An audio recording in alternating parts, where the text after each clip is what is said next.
Mama D. Guess what? I got a word for you. We're going to go to the 66 number of Psalms, and we're going to begin with the 13th verse, and we're going to end with the 14th verse. And it reads like this. I will go into thy house with burnt offerings, and I will pay thee my vows, which my lips have uttered and my mouth has spoken when I was in trouble. You know, I thank God for this writer because it lets us know, you know, how we are important making a vow to God is.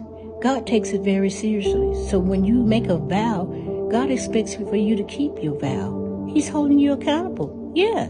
You know, just think about when anybody ever made a vow to you or made a promise to you, and then they couldn't keep their vow? You know, how did you feel? Did you feel let down? Did you feel disappointed? Were you even a little angry about it? Because you know why? Because you were dependent on that person's word.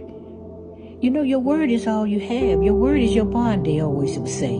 So when we don't keep our word, guess what? It causes people to doubt us, what we say, and not trust what we say.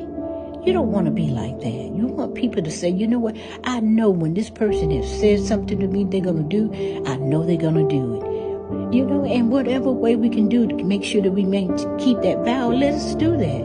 And let's make sure that when we go before God in a time of trouble, that we don't make promises that we know that we're not going to keep. You know, I know the first thing you'll come out your mouth when you go into trouble, you'll say, oh God, if you get me out of this, I'll never do it again. Have you found yourself ever saying that? Oh God, if you do this, I'll do that. If you do this, and you know what? You may have good intentions, but at the end of the day, you didn't keep your vow. And God is holding you accountable. So you know what? God hasn't forgotten. And you know what? Just like people, they hadn't forgotten either when we give our word. So let's make sure that we keep our word. That's one of the characteristics of being godly. And that is a characteristic that we are being examples of Jesus Christ. That we will be people of integrity. That we will hold firm to what we say that we were going to do. And if we can't, let's go to the people who we made promises to and say, listen, I kind of talked a little bit faster than I should have, and I made this a promise, and I'm sorry, I didn't keep my promise. And then if you can, say, well, can I do it another time, at a later time?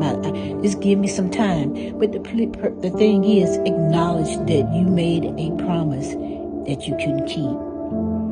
Because you know what? People don't trust you when you don't keep your word. You know, let's not